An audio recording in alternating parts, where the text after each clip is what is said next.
Welcome to Transformation with Martine. Conquer everything and compromise nothing. This show brings you real, raw, and vulnerable conversations. If you have never liked small talk and have been on a personal growth journey for a long time, stay tuned as Martine and her guests share empowering stories. Now is the time to own your past and look toward your future with hope. Believe in your dreams, and all that you want to achieve is possible. Transformation Coach Martine helps you accept and love you for you. It's time to listen to your heart and tap into your unlimited potential. You have the answers you need inside. Sometimes you just need the right guide to help allow transformation to happen. Transformation with Martine starts now.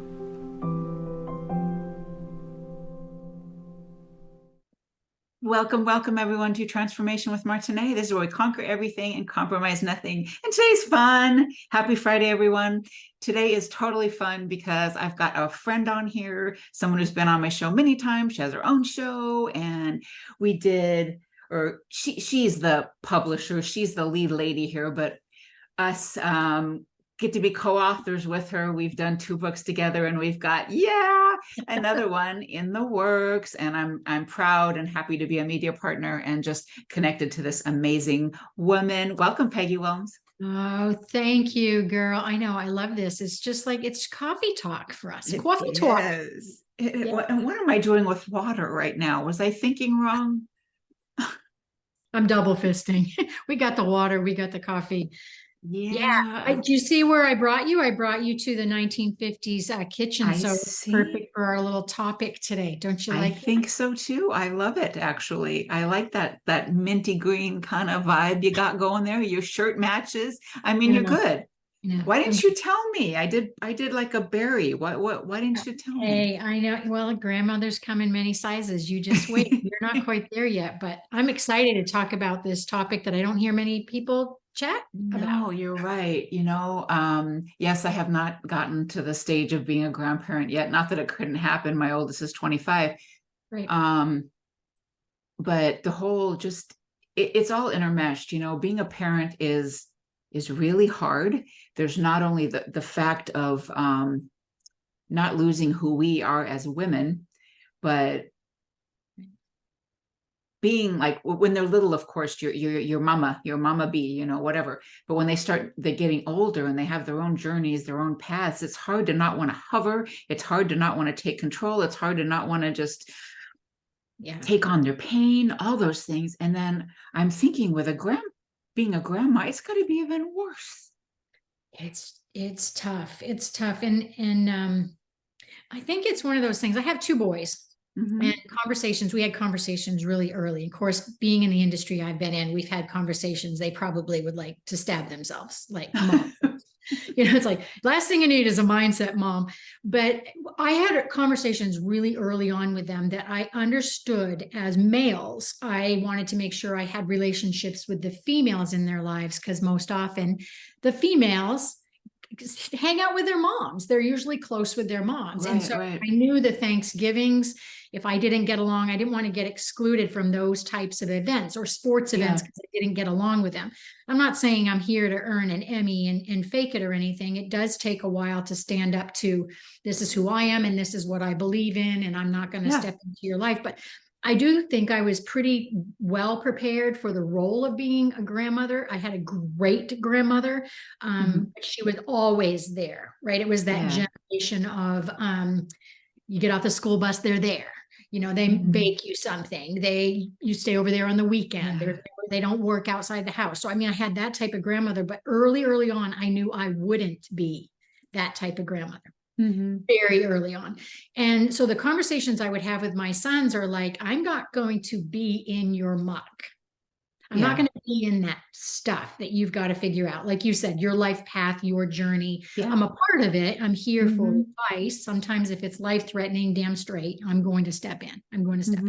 But I knew I was going to have to step back and watch them experience whatever. So whether it was dating, whether it was getting married, and then now my youngest son, who's in his late 20s, has two children. He has a 2-year-old, and then he just has a baby. So I have two grandsons. And I really realized this year that, you think you're going to do things a certain way, but they unfold, right? You don't know. We can't write our future. We don't know. I thought I'd be a certain way. But when I was also raising my kids, Martine, I knew that once I did my quote unquote job, I got them out of high school. No one was pregnant. Nobody was on drugs, and they weren't in jail. Like, it was that simple for me. Like, we got 3 things to do. I said, I will be here to support you through all those crazy things you do. Let's just not call me at 2:00 in the morning for bail money, please. And so when I got through that, I kind of knew, and it's leading into this topic today of why I want to have the conversation that grandparenting, it's subjective, whatever that role is, whatever you do. And I want to get rid of the guilt that not only we have as grandparents, but on ourselves, but the guilt that we put on our children, that it's okay that we aren't what they think a grandmother. It's this whole thing of getting rid of the judgment, the, finger pointing, the blame game. You should do a certain thing. Stay out of my life. Stay out of my life. Just so, I wanted to chat about this because after my boys graduated from high school, I knew I was going to move about 2,500 miles away because I'm much like you, right? I'm the beach girl. I've got to look at Mother Nature. Mine's the ocean. It's not the mountains. It's whatever. I need to see that water and that sand. And I knew, right? I knew that no matter what, that was going to happen. And I talked about it for years. I'm just like, that's the way it is. I'm not going to, and it's funny because you're in Indiana, aren't you? No, Michigan. Michigan. I have lakes. I have pretty lakes, but it's not the ocean. Okay. It's funny because I was going to say, I always joked that I'm not going to sit around here, guys, and crochet and make muffins and wait for you to have children, right? And then you're going to be 40 and you're going to say, oh, I met this gal and I'm moving to Tennessee. And here I've been sitting in Colorado thinking that your life is my life and my life is yours. So I told them, once my first stage is done and I have empty nest, I'm leaving. And that's pretty much what I did. But it changed the role for me to be an in-your-face grandmother in the same town. Even if I did crochet and worked, I'm still not there. I'm 2,500 miles away. Right. So how did that shift and how did that look? And it's taken me about 1.5 years to get past. I wouldn't say guilt is really the word, but to get to the place, like, I can be the dang best grandma on FaceTime you've ever seen. Right. Well, what I would do without FaceTime, I probably wouldn't leave, or I would, I fly out there like a couple times a year, but I'd probably feel so guilty. I'd move back and then sacrifice some of my dreams, which sounds terrible. You guys listening? Yes. I resonate with that. And I'm not a grandparent, but just even my own kids and just thinking, there's a recent change in my family right now. And my daughter's moving to New York. My oldest is, and I always thought, well, gosh, all my kids are here again. One of my son lived with his father in California, but for a few years, and then he came back, or quite a few years actually. But he came back. He finished out his senior year here. We flew back there for graduation, all that, and he's here. And I thought, okay, I got all 3 kids here. I can be here and I can travel to the ocean as much as I want and do all the traveling I want. And now one's leaving, and it's like, oh, okay. That has shifted in my mind too. They're going to do what they're going to want to do. So what am I doing? Is that what you were thinking? Like at the time, like, okay, I need to fulfill my dreams no matter what goes on with them. Yeah, I got super selfish after the boys' dad and I, we were together about 17 years. And, neither of us ever thought that it would be anything other than us together. You just kind of grow apart and whatever. So here I found myself 40, 41 years old. And I'm like, oh, I got to start this stuff over. So I think it might be a little bit different if we had a couple that had been together a long time and a woman was still in my situation who said, okay, boys, stay in Colorado, love you to death. Dad and I have been together 30 years now. Dad and I are going to go live at the beach or do whatever. I had that breakup where I rediscovered myself in my early 40s going, I'm going to have to work a couple jobs. So my kids adjusted kind of as they were 11. I think they were 11 and 18. And So they had to adjust, like mom's going to work 2 jobs. She's not going to be here when we are. This is what's in the refrigerator. So I think for me, Yeah. I had that kind of before my midlife discovery is what I call it. But I did what you're saying is I sat there and all of a sudden I realized, well, if I'm working 2 jobs, and then they ultimately ended up having jobs in the oil field. So they ended up traveling and were never home. I mean, we're talking 6-8 weeks at a time. And I'm just working 2 jobs and they're off doing whatever. And I thought, what if they never get married? What if they never have kids? What if their choice is to move to Greece?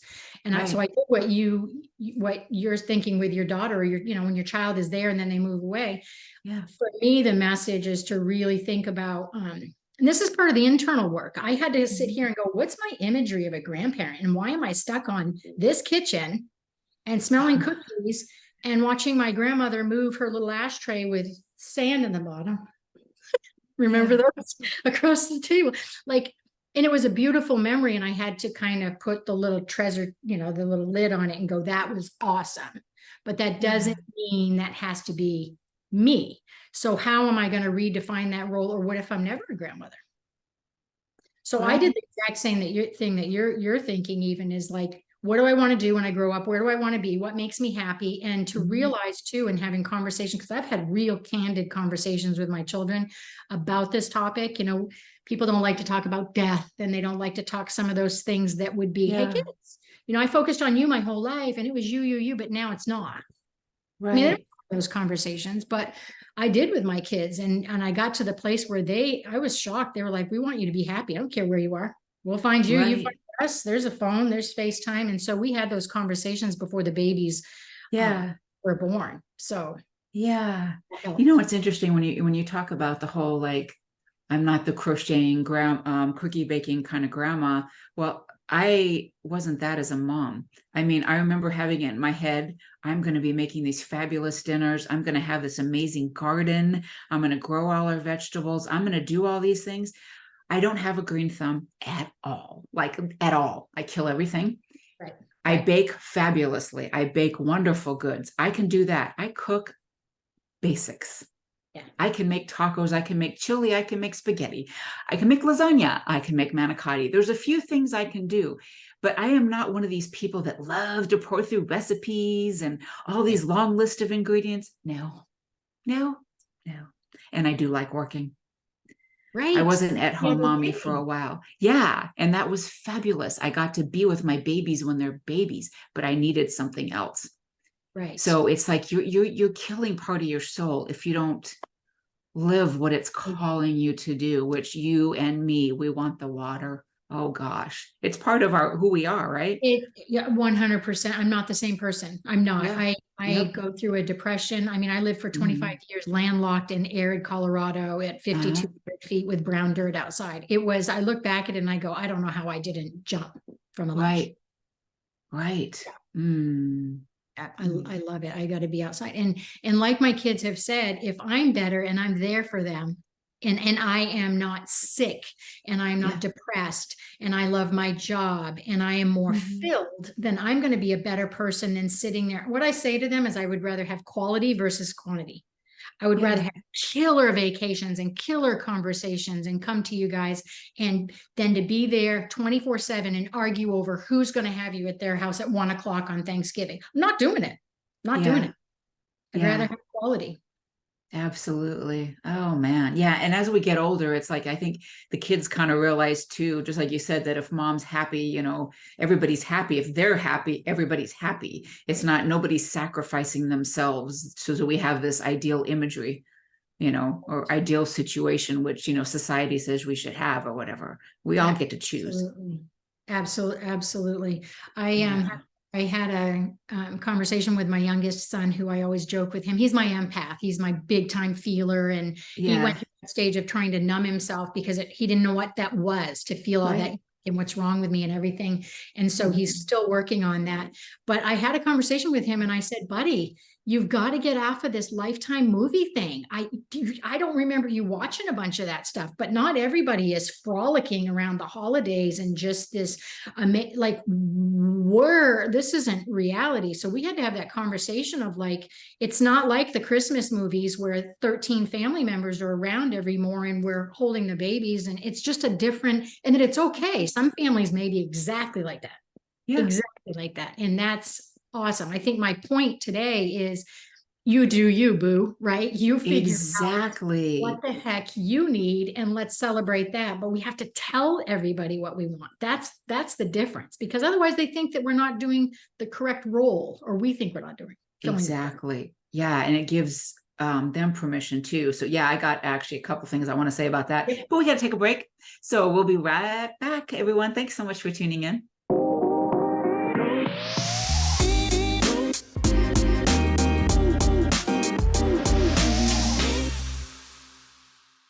Welcome back, everyone, to Transformation with Martine. My guest today is Peggy Willms, and we're talking about parenting, grandparenting, not losing ourselves in the paradigm of what a parent or grandparent is supposed to look like, and living our lives to our fullest, to our fulfillment. And on break, we just talked just a little bit about, Peggy's first big life change was, at 40, when her kids and her kid's father, they broke up. And it was really the same time about me that the father of my 3 children, it ended for me too. And you find yourself in a really kind of a strange predicament. And my kids were really small. My youngest was only 4. So it was a tough place to be, being a single mom and taking care of them on my own. It was quite the experience, but I did learn a lot about what I wanted for myself, what I wanted for my kids. And I remember being really depressed, like just getting up every day, getting them to school, having the nanny come to the house for my little one, and going to work, and just kind of the same routine, and being depressed, and the doctor saying, you know what, if it means no soccer practice, if it means no whatever it is, dance lessons, whatever it is, for you to be okay, you got to be okay. Otherwise, nobody's going to be okay. Right. And you're not going to be the role model that your kids need and all that. And I've really kind of taken that into the whole rest of my life now, being 50s here, that, we as women have to put ourselves first, and then make sure that we tell, like what you said right before we left, tell the people in our lives what we want and what we need. Right. And for them to know that it's okay for what they want and need as well. And that we don't have to fit any of society's anything. We can just be who we are. And I think that's part of communication you can use in every aspect of your life, no matter what it is. It's just to talk about it. I mean, I'm so sick of everybody guessing, because we're never right. We're like 20% of us are right when we guess about what other people need and want. We're not good at it. And so, because sometimes we don't know what we want to even ask for it. But if you can process through that and have those conversations, and every story is different. I'm a big storyteller, Martine, and I believe in storytelling, and that's how we connect and all of that fun stuff. And so I want to make sure that the listeners today understand what I'm trying to say is not that there's this my cookie cutter story of a grandparent, or the image, or my experience is mine. I get to own that, but there is a commonality that we would tell stories, because all of us have had grandparents, whether you know them or not. That's how we're here. So the stories that connect may not be that your grandmother baked all the time. Your grandmother, you may have been raised by your grandmother. So that's not what this show is about. This show is really, for me, is about, I've been in the coaching industry and the whole health and wellness lane for decades and decades. And it started out as, honestly, nutrition and fitness. It was all about kale and squats. That's all we talked about for 20 years, right? Yeah. And then it did this mindset shift. And that's when a lot of coaches came out of the woodwork, because it was just this societal thing of like, self-care is pretty cool. We could do some self-awareness stuff. And so people started getting certifications and degrees and coaching, pieces of paper that said, let's work on self-help, self-care. So I think that exponentially shifted the role of the grandparenting, that if we didn't focus on self-care, if it just kept going, that we wouldn't be where we are today, where really people like myself are standing up and saying, this is my life. Like, I don't, I had you and I was so blessed to raise you. And I'm so excited that I have grandchildren, but I don't know what I'm doing either. Like, I didn't write this. I don't know what it's like to be a grandmother. I didn't know what it was going to be like to be a parent. There are a million books. But this is my story. And I don't know if we're right. 10 years from now, we go, well, that was crazy, Peggy. Why did you live 2,500 miles from them and you weren't there every day seeing what they were doing and when they walked and when they did whatever. But I do think the self-care decade-ish that we went through allowed us to kind of stand up and give ourselves permission as women. I'm just talking because I'm a woman now. My story is as a woman who fought in corporate America to even say, I'd like a paycheck similar to yours, bud. We fought through that. Generation X, we fought our can off. We've had a couple of jobs. The divorce rate went up in our generation. Our parents were baby boomers and they were off, working at the paper mills. So they weren't this huggy kissy, most of them type parent. I'm speaking for myself. So my generation, for me, my experience, I had to figure it out. I had to stay busy, put food on the table and do whatever I had to do. And so I think I shifted with those two yucky relationships that I had. The first one was my ex and I are still great friends. That's the other thing, you guys. The next one that was very painful, we aren't. But this is another thing I would have you consider is for me trying to make sure that I have a relationship with my son's partners at whatever that means. Because again, that's another thing where it's stereotypical. I can't go and have a pedicure every day with your wife. That's not something that I'm able to do, or maybe even I want to do. But how can you be civil enough to honor that the children you raised will make a decent decision for themselves, or that they will learn they are your children? So you're not going to give them credit enough to try to come out of this with scrapes and bruises, right? So if they're in a bad relationship, I still want to make sure I step. I mean, Tanner and Shane, my sons are going to know if it's bad. I don't need to tell them. I don't need to. Right. They know. And so they have to decide what they're going to go through, what they want for a relationship themselves. So for me, I would just say out there, just try to consider, how can I make his life or my daughter's life as easy as possible by being on their team.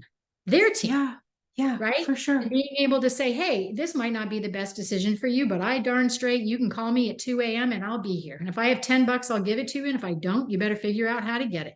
But how can we make sure that their life, we're not making theirs more complex, their holidays more miserable because they've got to fight with their spouse and us. That's gross. So I wanted to do the best I could with their partners. And as far as my grandchildren go, one thing that's really working with Tanner, my youngest son, and myself is me acknowledging to him, you will never have to tell me what busy looks like. I do not have to be first. I'm happy if I'm fifth. I do not have to, if you can't call me because something came up or you're working 2 jobs or the house is filthy and you got to walk the dogs, you do you. I am here, and I'm telling you, I've never say to them, why aren't you calling me? Why aren't you? I just do not do that. I agree.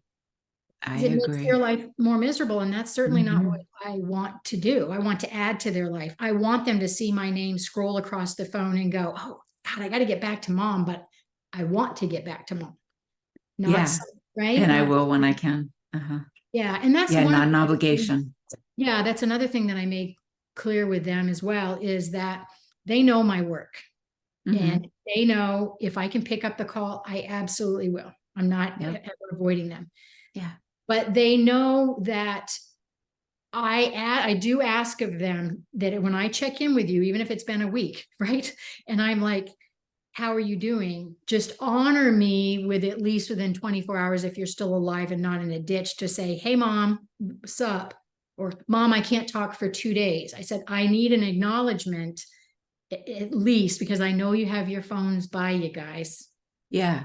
No, they're right there. So what you're telling me is that you're choosing to not, is that, because that's a message I'm getting. So I'm going to ask you to just say, sometimes we're just sending hearts. Exactly. I'll send a song or whatever. Yeah. But as far as the grandparenting thing goes, I kind of put it on my son. I said, you know, when you're busy, I don't. You know, when there's a moment happening, Crew is walking, you know, Dutton is smiling. You know, when the moments are happening, I'm not there. If you want to FaceTime me during those, take videos and send them. You pull me in. So that way it's on his timeline, not me trying to FaceTime him in the middle of a meal or a bath time. Or so I try to put him on, you know, on him a little bit. Yeah. And I try to do that even just as a mom itself right now too, that I don't take offense if I don't hear anything. And yes, you know, they do always, we all, when are they not close by? We always have a near us, always. But I also know sometimes maybe you're just too overwhelmed. Sometimes you have so much going on, you just don't want to pick up the phone. But like you said, sometimes it's like, okay, just send me a little heart or a little something that, hey, you're okay. And that's all I need. And I'm totally good with that. Mm-hmm. And for those of you who love astrology and signs and all that stuff, I can dive into that too. But I have 2 Pisces suns. Lord be with me. And, I love Pisces. They're excellent. 100 with Scorpios. Yeah, Capricorn. But they are so they have emotion. They're not emotional like this. They have strong emotions, and they're both very, you know, they are empaths, and they are perfectionists, and they are in their head and all of that stuff. And so even though they're both, and they're 7 years apart, so I have 2 males, 7 years apart, both born within days of each, you know, both Pisces. But I had a conversation with my oldest one yesterday, and what I said to him is, there's nothing you could do, my love, that I don't know that you're going to do. Very few things. I mean, you are of me. I know your emotions. I know you're going to react. I know you need a plan B, C, D, E, F. I know you have your phone by me. And even if you said to me, Mom, I'm so emotional, you know, whoever just broke up with me, I can't talk to you right now. Amen. I absolutely respect that. But part of it is really having those conversations and setting those boundaries and saying what you need. Girlfriend, you know, we have to own that stuff. That's my deal, to set the boundaries and what I need and want. That's my job, not theirs to figure out. Exactly. And we learn these things more a little bit later in life. You know, it's just like, I think this is a beautiful time of really getting to know yourselves and giving yourself permission to have those conversations, to set those boundaries, and just relax about expectations with our kids or any of that. Is just to let everybody be who they are. Amazing thought. Right. You know, everybody be who they are. It evidently is really difficult because we keep making it about us. And I think that's human nature. You know, if anything happens, it's just, we get kind of deep in our, you know, we make it about us. And really, most of the time, 95% of the time, it's not. We're all just trying to do our own thing. I mean, I certainly don't put my feet on the ground every day to figure out how to make my son's lives miserable. I'm trying to just stay alive myself. So I don't believe any of us really try to make each other miserable. But it's the I feels thing. I feel like you may be, you know, I have to start with I statements. I really would like, I really need, you know, my thoughts are, and then sharing the expectations, like with my grandchildren, is that I may be looked at as the Disney World grandma. I may be looked at as the Amazon delivery box. Absolutely. 100%. Right. But I also know with, you know, my daughter-in-law's mom and I, if we walk up a driveway together, I also realize that my grandchildren will likely run to her first because they have that physicalness. I remember I just saw my grandchildren. I was just back there about 2 months ago to Colorado to see them. And I have a box around my face. We FaceTime. And so, and I remember the baby just going, like, I know what he was thinking. He was just like, whoa, like, where's this? Yeah. But you know, I can bring the other things. And so I will actually thank my daughter-in-law's, you know, mom, and just say, I'm glad you're there. I mean, because we're tag teaming. I don't want to be like her. She certainly doesn't want to be like me. So it's just like being an adult, playing like adults, and just saying, thank you so much for what you're doing. And I bring my own uniqueness, whatever that is. I'm still, you know, we're all still trying to figure it out. I'll be the crazy one at the graduation with a purple mohawk, but they're going to learn from us if we're good people and we try for the Absolutely. best of what's Absolutely. best for them. Yeah. And owning that we are unique, or as our friend Andy would say, we're our own awkward, right? Our own awkward. Absolutely. Yes. Yes. We're going to take a short break and we'll be right back, everyone. Thank you so much for tuning in.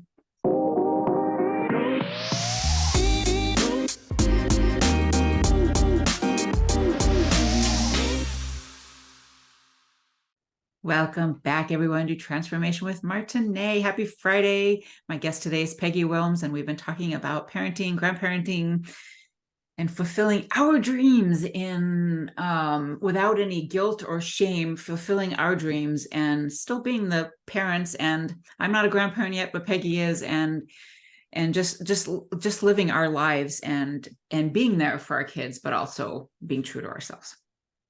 100%. Yeah. Yeah. One of the coolest things that I wanted to share with people today is to think about, because we're always going to be discovering ourselves and figuring it out, and the why, why am I here? What is my purpose and passion? And some people will go, I've worked with clients that are 85 years old who feel that they still never discovered that. I just went through life 9 to 5, did my job, went home, made dinner, went to bed, and they just never really had that high, that connection that you and I have been blessed to feel, where you sit up tall, you wake up at 3, you're excited about what you do. That's not common, and that you get to do it your way and hopefully get paid is another lovely thing if that can happen. But I think that as we go, if some of us have been allowed, or you figured out your purpose or your passion or what you're good at, for me, one of the paths that I just fell into that I didn't realize was like, oh, that's how I'm going to connect with my grandchildren, was writing these books, these children's books with my son. And so it wasn't intentional that it was going to be so powerful for my grandchildren. That wasn't like I sat down and said, we're going to create a legacy. This is what we're going to do, son. But the first book that we just published, which ended up being a bestseller last month, is I had written it in 2001 when he was 7. So I've always been a writer, always written stories and stuff. So I wrote it, laminated it, sent it off to publishing companies. It didn't get accepted. I still have the old one right here. I don't know if I've showed it to you. It's kind of hysterical. But anyway, I wrote it and it looks like this. Oh. That is cool. It's all laminated, and it's now this, right? And it's all, literally the exact same images came to life. So when I went to my son a couple of years ago, and I said to him, this story's about you. It was about Tanner. He was 7 years old, and he broke his nose, and it's trying to figure out how he did it in the book. So that's the deal. But I said, we could write like 5 books together with all of your stories, that just funny adventures, you little, because he was a little fibber, right? Stuff would happen and he'd be like, what? From second one. Where did that go? And I could always tell he was fibbing, because he would be like, he just knew it. And still to this second, I can tell. 29 years old, and I can still tell. But I said, what if we wrote them all about you, but we did a Tanner's take and a mom's take, looking back at that experience now that you're a dad of 2 boys, and go, what were you thinking? Like, why did you climb the tree when I told you not to? And, and so now he's looking back. And so we have a page in the back of the book where each of us have our take on what happened. And then we have some parent prompting discussion questions, so that the parent can ask the child, why should Tanner's mom have played with him in the tree? Why do you think Tanner did that, or whatever? But what I didn't realize until this book literally got published, and I started getting videotapes, which made me bawl, of other friends of Tanner's whose children were reading this book, and the videos of them holding it and reading it, and I'm getting it, and I'm like, whoa, stories matter. Like, wow, books matter. And that it all of a sudden connected me. So I'm going, here's a book that I wrote in 2001 about Tanner. Now Tanner's 29. He has 2 children. Now his friend who has children is videotaping him reading a story about Tanner with a comment that was like, why did Tanner climb the tree? Everyone knows you don't climb a tree. And he's like, 4, 5.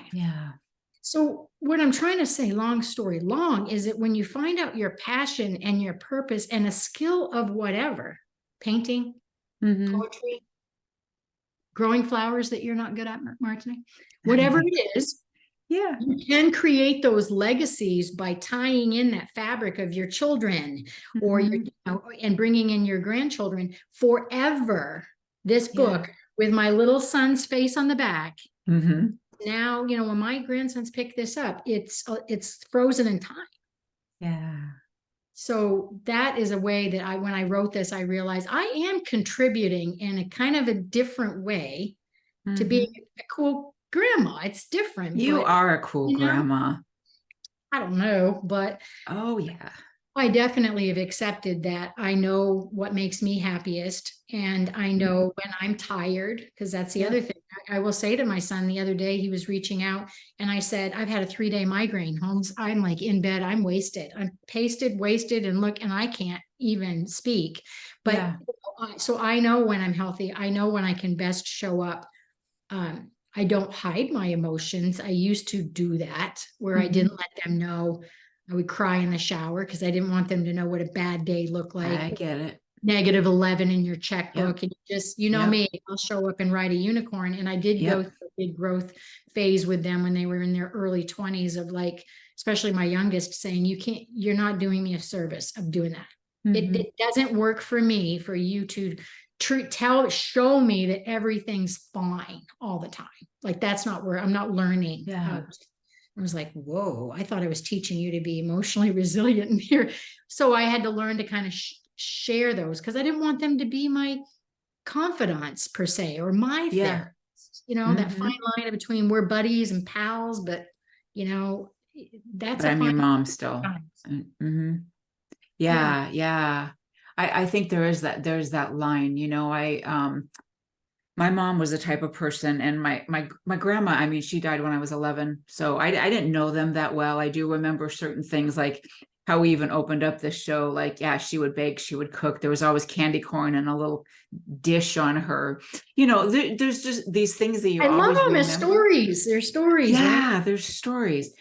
And my mom was kind of a prudish kind of person or whatever. So I always made sure that, because I didn't know anything unless I learned it from my friends, and a lot of embarrassing moments for me because I didn't know anything. I wasn't told anything about sex, about just a woman's body, nothing. Right. And I made sure that I really talked to my kids. And I've been very fortunate that they have come to me with pretty much everything. And sometimes it's like, oh God, I'm just dying inside listening to what they're telling me, but so grateful that they come and talk to me. And then as time's gone on and gotten older, I've been better about, I don't keep things from them either. And I don't talk good about someone if they're not so good. I'm very real while still maintaining that I am your mom and I don't want to burden you with my stuff, but being real, at least to the extent of, I don't have this perfect life and nobody does. Yeah. And, I'm glad that you think I'm a cool mom, but I struggle quite a bit too, Absolutely. Yeah. And I did see my youngest especially go through that. Everything is fine. Everything's fine. Everything's fine. Everything's fine. Like I said earlier, he doesn't hide it very well, but he went through years of, I think, learning from me and his dad that you get up and you get it done. And you have bloody knuckles, but you wipe them off. And that's just the way it is. And let's go. And there wasn't a lot of, we didn't have the weaknesses. We weren't just, and it's not even just weaknesses. It was just who we were, his dad and myself. That's just, I wasn't waking up in the morning and going, oh, I'm sad. I need to keep it from my children. That's was doing it. Just was by nature. So I've had to change that. I've had to learn to open up and have those conversations. Yeah. Not always easy, but it's worth it. And it connects us by, just like we always talk about just as coaches, vulnerability. That is what connects us. This perfect, mom's got everything under control all the time. Well, she doesn't. Right. She doesn't. They figure it out anyway, because they do. One thing that I've noticed with my sons is, we'll talk about Tanner because that's what we're doing as grandchildren, but they get to your spot.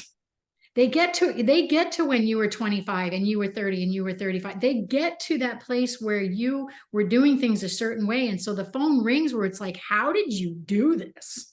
Yeah.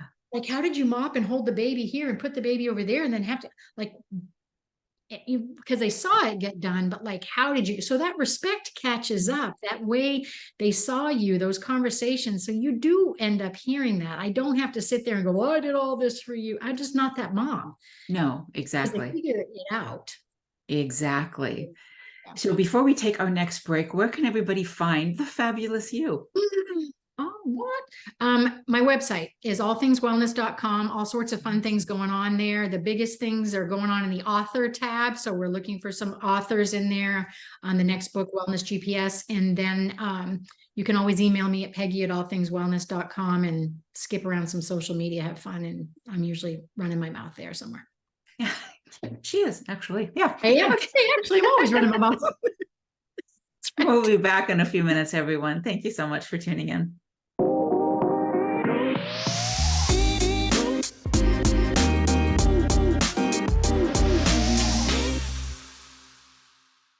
Welcome back, everyone, to Transformation with Martine. My guest today is Peggy Willms, and we're just having a good old time talking about parents and life fulfillment, life purpose, the journeys that we are on with our kids and grandkids, and just living true to ourselves and feeling no guilt or shame in any of it.